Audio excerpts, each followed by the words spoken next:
అలా లోపలికి పంపించిన వెళ్ళిన తర్వాత ఇంకా సరే ఇది కాదు అని చెప్పేసి నేను పిలుస్తూ ఉన్నాను. అంటే ఆ పాప కళ్ళు తెరవలేదు. ఆ పాపకు మెలకు వచ్చింది అంటే ఎలా మెలకు వచ్చింది, కళ్ళు తెరవలేకపోతుంది కానీ కదులుతుంది మనిషి అంతే. కొడుతుంది, నాకు మా అమ్మ కావాలి అని అందరినీ కొట్టేస్తుంది. ఇంకా సిస్టర్స్ పట్టుకోలేకపోతున్నారు. నేను చాలాసేపు ట్రై చేశాను. అసలు జాక్షు నేనే నా అమ్మను వచ్చాను అని చెప్పేసి చాలా అంటే చాలా ట్రై చేశాను. ఒక్క 5 minutes ట్రై చేశాను నేను. కానీ నన్ను కూడా గుర్తుపట్టట్లేదు ఆ పాప. నా వాయిస్ వింటుంది కానీ గుర్తుపట్టట్లేదు, నేను అని గుర్తుపట్టట్లేదు. చాలా కంట్రోల్ చేయడానికి ట్రై చేశా. లేదు మీరు ఆ పాప ఇది కూడా అంటుంది, ఎంత కాన్షియస్లో లేకపోతే సిస్టర్ మీరే మా అమ్మ కాదు మీరు అలా మాట్లాడుతున్నారు అంటుంది. నువ్వు మా అమ్మ కాదు అంటుంది. నేనే అని చెప్పినా అంటే ఆ పాప వాయిస్ రికగ్నైజ్ చేయలేకుంటుంది.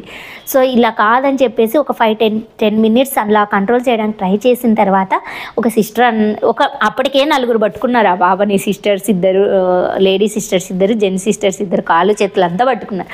ఇంకా ఆయన ఒకరుండి అలా కాదు మేడం, మీరు ఏం చేస్తారంటే ఆ పాప వాయిస్ రికగ్నైజ్ చేయట్లేదు, మిమ్మల్ని కనుక్కోలేకపోతుంది.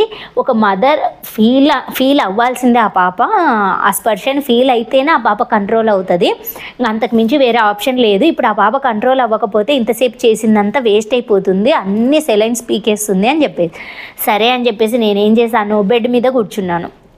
బెడ్ మీద సిస్టర్ ఎత్తుకొని పట్టుకుంటే నేను బెడ్ మీద కూర్చొని కాలు ఫోల్డ్ చేసేసుకొని మీద పట్టబెట్టుకున్న తర్వాత ఆ పాపకి నన్ను బాగా హగ్ చేసుకొని ఆ స్పర్శ ఫీల్ అవ్వడానికి ఒక్క 5-10 minutes పట్టింది. అంటే అప్పటికి కూడా అంటే అప్పటి నుంచి మేము థియేటర్ బయట నుంచి వచ్చిన దగ్గర నుంచి 20 minutes పట్టింది మాకు ఆ పాపని కంట్రోల్ చేయడానికి. సో అంత అంటే పర్ఫెక్ట్గా ఆ పాప స్పర్శ ఫీల్ అయ్యి నేను చేతులు పట్టుకొని ఆ పాపను రుద్దుకుంటూ చేసుకుంటూ ఆ స్పర్శ మదర్ స్పర్శ ఫీల్ అయిన తర్వాత ఆ పాప అప్పుడు కంట్రోల్లోకి వచ్చింది. కంట్రోల్లోకి వచ్చి పడుకొని కళ్ళు తెరవలేదు కానీ అప్పటిదాకా కూడా ఏడుస్తూనే ఉంది.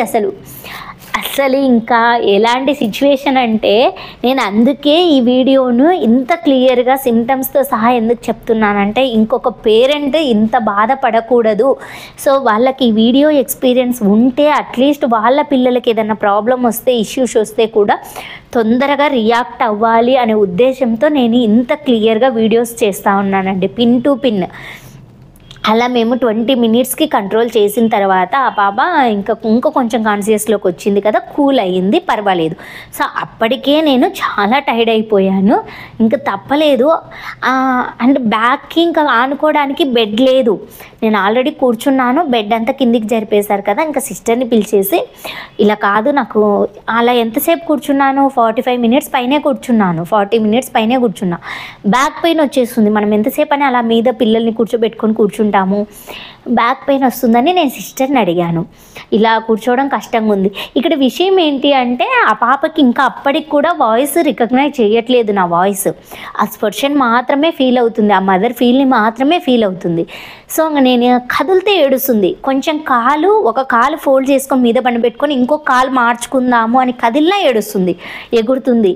ఆ స్పర్శ అంటే మూవ్ అవుతే ఏడుస్తుంది. ఇంకా సిస్టర్ని అడిగితే సిస్టర్ ఏమో బెడ్ని బ్యాక్ ఎత్తేసి కూర్చోండి మేడం అని చెప్పేసి అన్న తర్వాత ఇంకా నా దగ్గర ఫోన్ కూడా లేదు. లోపలికి వెళ్ళేటప్పుడు ఏమీ అలౌ చేయరు కదా.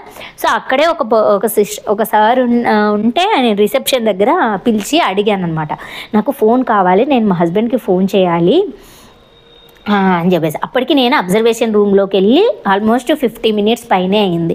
సో ఇంకా మా హస్బెండ్కి ఫోన్ చేయాలి, ఎక్కడి దాకా వచ్చారు ఏంటి అని చెప్పేసి అంటే, లేదు మేడం మీరు ఫోన్ చేసినా కూడా ఆయన్ని లోపలికి పంపించరు, అంటే నేను ఒక్కదాన్ని కంట్రోల్ చేయడం కష్టంగా ఉంది కదా అంటే, లేదు మేడం ఇంకా ఏం చేయలేము, ఇంకొక 10-15 minutes చూడండి, ఆ పాప కొంచెం కంట్రోల్ అయిపోయింది, డీప్ స్లీప్లోకి వెళ్ళింది అంటే మేము ఇలానే ఈ బెడ్తో ఇలా రూమ్కి షిఫ్ట్ చేసేస్తాము అని చెప్పారు. సరే అని చెప్పేసి అయినా కూడా ఒకసారి కాల్ చేస్తానండి, అట్లీస్ట్ హాస్పిటల్కి వచ్చారో లేదా అంటే అప్పటికే మా బాబుని తీసుకురావడానికి వెళ్ళారు కదా, వచ్చారో లేదో అని కాల్ చేస్తారు అని చెప్పేసి అన్న. కానీ అక్కడ సిగ్నల్ ప్రాబ్లం వల్ల సరిగ్గా కలవట్లేదు ఫోను. సరే ఆయన ట్రై చేశాను నేను. తను ఇంకా బాబుని తీసుకొని ఇంటికి వచ్చి వాడు ఫ్రెష్ అయినాక ఇద్దరు కలిసి వద్దాం అనుకుంటాం. సో అది అనుకున్నదే కానీ బాబు నిజమే కదా, అలానే బ్యాగ్స్ అన్నీ తీసుకొని స్కూల్ నుంచే డైరెక్ట్ రాలేరు కాబట్టి సో బైక్ మీద ఉన్నారేమో, ఫోన్ లిఫ్ట్ చేయలేదు, కొత్త నెంబర్ కదా, ఇంకా ఫోన్ లిఫ్ట్ చేయలేదు. సో ఇంకా తర్వాత almost 1 hour 20 minutes 1 hour 30 minutes మేము అబ్జర్వేషన్ రూమ్లోనే ఉన్నాం. మామూలుగా అయితే అంతసేపు ఉంచారంట. పేషెంట్కి స్పృహ వస్తానే వాళ్ళని రూమ్స్కి షిఫ్ట్ చేస్తారు. కానీ మా పాపకు ఆల్రెడీ ఆపరేషన్ థియేటర్లోనే స్పృహ వచ్చేసింది అండ్ కంట్రోల్ అవ్వట్లేదు కదా. సో మధ్యలో రూమ్కి షిఫ్ట్ చేయడం కష్టమవుతుంది, కంట్రోల్ అవ్వకపోతే ఎగిరెగిరి పడుతుందని చెప్పేసి, అంత తంతుంది ఎగురుతుంది అని చెప్పేసి మూవ్ చేయకుండా అలానే ఉంచారు. అబ్జర్వేషన్ రూమ్లో 1 అవర్ పైనే ఉన్న తర్వాత అప్పుడు సిస్టర్ వచ్చి మేడం షిఫ్ట్ చేస్తాము రూమ్కి అంటే సరే అని చెప్పేసి నేను దిగడానికి ట్రై చేశాను. అంటే బెడ్ మీద నుంచి నేను దిగితే కదా వాళ్ళు బెడ్ షిఫ్ట్ చేసేది. సో అందుకని చెప్పేసి బెడ్ మీద దిగడానికి ట్రై చేస్తే అప్పటికే నేను నా స్పర్శ ఫీల్ అవుతున్నా కూడా మా పాప మా నాన్న నేను ఫోన్ చేయడానికి రీజన్ అదేనండి. నాన్న కావాలి, నాకు డాడీ కావాలి అని చెప్పేసి అడుగుతూ ఉంది ఆ పాప. అంటే నన్ను నా స్పర్శ ఫీల్ అవుతుంది. ఇంకా పాప భయపడిపోయింది కదా బాగా, నాన్న కావాలి అని అడుగుతుంటే అట్లీస్ట్ ఫోన్లో అయినా మాట్లాడిద్దామనే ఉద్దేశంతో నేను ఆ ఫోన్ చేశాను. యాక్చువల్గా అదే రీజన్. చాలా 1 ఇయర్ అయింది కదా, కొంచెం నేను గుర్తు తెచ్చుకోవడానికి ట్రై చేశాను. తర్వాత సిస్టర్ వచ్చి చెప్తే నేను సరే దిగేద్దాము అని చెప్పేసి దిగడానికి ట్రై చేశాను. సో దిగడానికి ట్రై చేస్తే అప్పుడు కూడా ఒప్పుకోలేదు ఆ పాప. ఏడుస్తుంది, స్టార్ట్ చేసింది, ఎగరడం స్టార్ట్ చేసేసింది.